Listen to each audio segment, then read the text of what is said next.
Return of the ancient emperor के इस episode के स्टार्ट में हमारा मेन कैरेक्टर प्राइम मिनिस्टर से कहता है, प्राइम मिनिस्टर अभी आपने जो कहा आप किसके इंतजार कर रहे हैं, इस चीज को काबू कीजिए, तुरंत कीजिए। प्राइम मिनिस्टर सोचता है यह यंग महाराज के यहाँ पर हुआ क्या है, इसको हैंडल करना बहुत कठिन होता जा रहा है और झाओ तंग मेरे ट्रस्टेड पीपल और हाई पोजीशन को होल्ड करता था, उनमें से एक है। अगर मैंने यहाँ पर इंटरफेयर नहीं किया तो मेरा पावर कम पड़ जाएगा। प्राइम मिनिस्टर कहता है, योर मेजेस्टी हमारे महाराज झाओ तिंग हमारे कोर्ट पर सालों से मेहनत कर रहा है, सालों से काम कर रहे हैं और 10 सालों से ज्यादा से भी इस कोर्ट पर लगन मेहनत से काम कर रहा है और अगर आप इसको इतनी आसानी से किल कर देंगे तो यहाँ पर आपके सभी मिनिस्टर के हार्ट में चिल डर फैल जाएगा। मैं चाहता हूँ कि आप उसको मुझका फेस देकर वो छोड़ दिए, मेरे खाते इसको छोड़ दीजिए। हमारा मेन कहता है तुम्हारा फेस। प्राइम मिनिस्टर सोचता है, यंग महाराज तुम हिम्मत भी खसते मुझे डिनाई करने की, अब बोल साले बोल।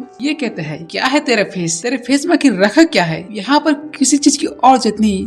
छात्र ने मेरा इंसल्ट किया, एम्परर को इंसल्ट किया, मैंने जस्टिस किया, उसको खत्म कर दिया, यह मामला यहीं पर रिजॉल्व होता है और कुछ भी नहीं। प्राइम मिनिस्टर जोर से चिल्लाता हुआ अपनी उंगली वहाँ पर करते हुए कहता है, सिंस हमारे महाराज की इच्छा है तो रिबेल करने की इच्छा है तो हम यहाँ पर सिविल और मिलिट्री ऑफिसर्स को वोट कराएंगे। अगर यहाँ पर किसी एक पर्सन ने कहा कि वो डिजर्व करता है मरने के तो वहाँ पर आपकी जो इच्छा है वो कर सकते हैं, लेकिन अगर किसी एक ने भी नहीं कहा तो आपको अपने शब्द को वापस लेने होंगे, ऑर्डर को वापस लेना होगा।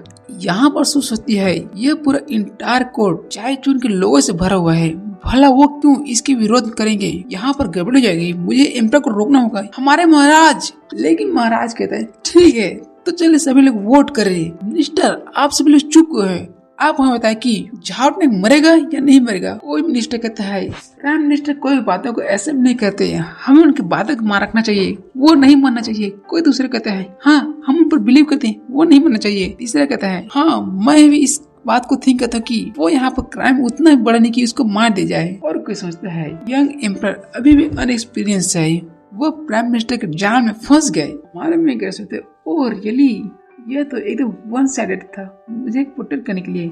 साला प्राइम मिनिस्टर तू यहाँ पर मरेगा। प्राइम मिनिस्टर कहता है महाराज देखा कि जैसा कि आपने पहले कहा था यहाँ पर किसी ने भी वहाँ पर आवाज नहीं उठाई तो आप इस चीज को कैंसिल कर दीजिए, एग्जीक्यूशन को कैंसिल कर दीजिए। तभी ताली बजाता है उनको लाया जाए। प्राइम मिनिस्टर उनको देखकर कहता है ये बहुत बुरा हुआ। वो बंदे आए हुए कहते हैं मेरा ऑब्जेक्ट है, झाओ तंग ने यहाँ पर थ्रोन की डिसरिस्पेक्ट की है, वो मरना डिजर्व करता है। कोई वहाँ पर बताना स्टार्ट करते कि क्या वे मिनिस्टर नहीं है, पुराने ऑफिसर नहीं है जिन्होंने महाराज को क्रोधित किया था और उन्हें डेथ सेल में डाल दिया गया था, लेकिन वह तो grand commander, imperial guard general और ग्रैंड हिस्टोरियन है, ग्रैंड इतिहासकार है। कोई दूसरे कहते हैं हाँ यह तो वही है, इनको इतने बाहर किसने निकाला।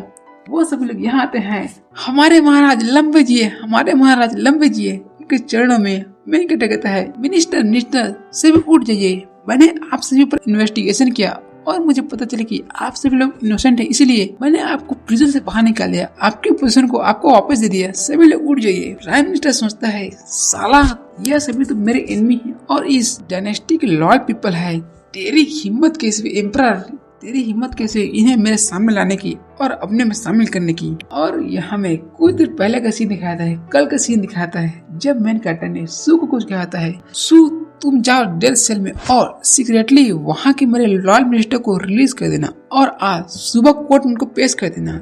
सू सोचती है वाह हमारे मेजेस्टी, हमारे महाराज तो सही में चेंज हो गए। हमारा मेन आगे बढ़ता है और कहता है प्राइम मिनिस्टर चाहिए, अब बताइए आप हमें उसको मानना चाहिए या नहीं मानना चाहिए। वो कहता है आपकी जैसी इच्छा आप जो करें, लेकिन मैं आपको याद दिला दूं कि जो वेल डायनेस्टी वो हमारी ग्रेट पोजीशन को होल्ड करता था, अगर आप इसे रेकलेसली यहाँ पर खत्म कर दें तो आपके पूरे मिनिस्टर के बीच में कुछ गड़बड़ी हो जाएगी। और वैसे मेरी तबीयत थोड़ी खराब है, मैं यहाँ से जल्दी लीव करता हूँ। और जाते जाते सोचता है अगर मैंने इस मैटर को ज्यादा पूछ किया तो यह मुझ पर ही बैकफायर कर देगा। यह यंग एम्परर के पास इतना सारा ताकत था, उसने इस पूरे समय अपने ताकत को छिपा कर रखा, मैंने तुझे अंडर एस्टिमेट कर दिया। और हमारा मेन कैरेक्टर मिडिल फिंगर दिखाते हुए कहता है अबे जा बे चूतिया, जा जा जा, मेरे पास हजारों सालों की हिस्ट्री है तेरे से चूतियों की, मैं तू मुझसे क्या लड़ेगा, मैं तेरे को एक झटके में खत्म कर दूंगा, ले मिडिल फिंगर और ऊपर घुसा ले पिछवाड़े में। वो मिनिस्टर कहता है प्राइम मिनिस्टर मुझे बचाइए, मैं आपकी सही बातों को मानता हूँ, प्राइम मिनिस्टर। और वहाँ पर सभी मिनिस्टर की तबीयत खराब होती है। कोई कहता है महाराज मुझे सडनली मेरे नुन्नू कटने की आवाज आ रही है, मुझे वहाँ पर समस्या दिख रही है, इसलिए मुझे जाने दीजिए, मुझे डॉक्टर के पास जाना है। कोई दूसरा कहता है हाँ महाराज मेरी टट्टी नहीं निकल रही है, मुझे टट्टी करने जाना है, मुझे पेट की समस्या हो रही है, मुझे जाने दीजिए। कोई तीसरा कहता है महाराज मेरी पत्नी को कोई भगा कर ले जाए, मुझे उसे खोजने जाना है, मुझे जाने दीजिए। हमारा मैं कहता सोचता है सालो मुझे ब्लैकमेल करोगे, चाय चूर का साथ दोगे, रुको तुम सबके अभी लेता हूँ। सभी सोल्जर यहाँ और सभी मिनिस्टर को एक एक करके ले जाओ, सभी की समस्या दूर करना है, किसको क्या बीमार है, किसकी पत्नी किसके साथ भाग गई, सभी को सॉल्व होने तक कोई भी मिनिस्टर मुझे इस कोर्ट में नहीं दिखना चाहिए, सभी के ले जाओ, जो भी इसके विरोधी मिनिस्टर थे। और कहता है ओ अब तुम लोगों की बारी है। अभी सू हमारे मैं कहते बताते कि महाराज वे सभी मिनिस्टर 6 मिनिस्ट्री से संबंधित है और विभिन्न मामलों को संभालते हैं।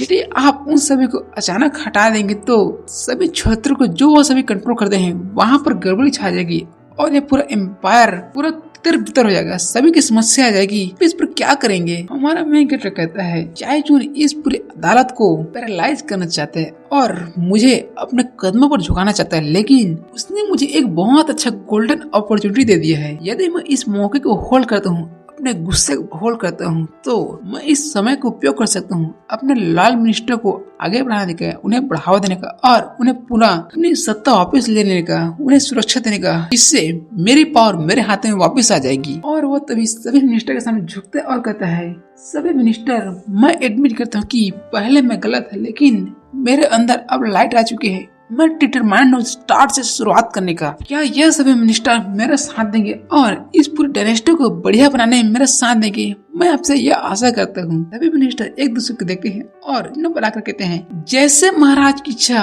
हम सभी को साथ देंगे, हम महाराज आप सभी को साथ देंगे। महाराज भी कहता है अच्छा है, चलो साथ में काम करें और चाय ची की सभी चीजों को एलिमिनेट करें, उसके सही बंदे को खत्म करें, उस कमीने डॉग के सभी डॉग साथियों को यहाँ पर हटाए और जाओ लाओ मुझे सभी पेपर वर्क लाओ कि उसके प्रति हम क्या कर सकते हैं। और हमें दिखाया जाता है कि हमारा मेन कैरेक्टर कितना ज्यादा काम करेगा। उसके लिए गठरी भर के पहाड़ इतने ऊंचे पेपर के बंडल आ गए थे। वो कहते क्या, और तभी सीन शिफ्ट होता है और थोड़ी देर बाद वह सभी लोग बहुत समय बाद अपने पूरे पेपर वर्क को खत्म कर लेते हैं। हमारा मेन कैरेक्टर कहता है ठीक है सभी मिनिस्टर, आप सभी ने बहुत मेहनत के लिए जाइए और आराम कीजिए। और सोचता है एम्परर बनना एकदम याद देने वाला काम है, लेकिन मैंने यहाँ पर मैनेज कर लिया कुछ लॉयल बंदे को, ट्रस्ट वर्दी बंदे को प्रमोट करने के लिए। ये एकदम वर्दित था और चाय चून का शुक्रिया, उसके इस स्ट्राइक की वजह से मैं अपने मेन पावर को, फर्स्ट लेवल के पावर को यहाँ पर लाने में सक्षम रहा। सभी मिनिस्टर कहते हैं तो ठीक है महाराज, हम यहाँ से जा रहे हैं। और ये सोचता है ओहो चलो समय गया है, सू को फाइंड करे और उसके साथ गुल्लू गुल्लू करे, वाह मजा आएगा। लेकिन तभी उसके रंग में भंग डाल आता है एक बंदा और कहता है महाराज बहुत बुरी न्यूज है, प्रिंसेस ने शादी करने से मना कर दिया है उस टर्किश लड़के से और सुसाइड अटेम्प्ट किया है। लकीली वो बच तो गई है, लेकिन हम बार बार उनको नहीं बचा सकते। मेरे बेटा सोचता है अब मेरा समय खत्म, मेरा टाइम खत्म साला। और इसी के साथ हमारा यह एपिसोड यहाँ पर एंड होता है। बताइए यह 3 एपिसोड आपको कैसा लगा?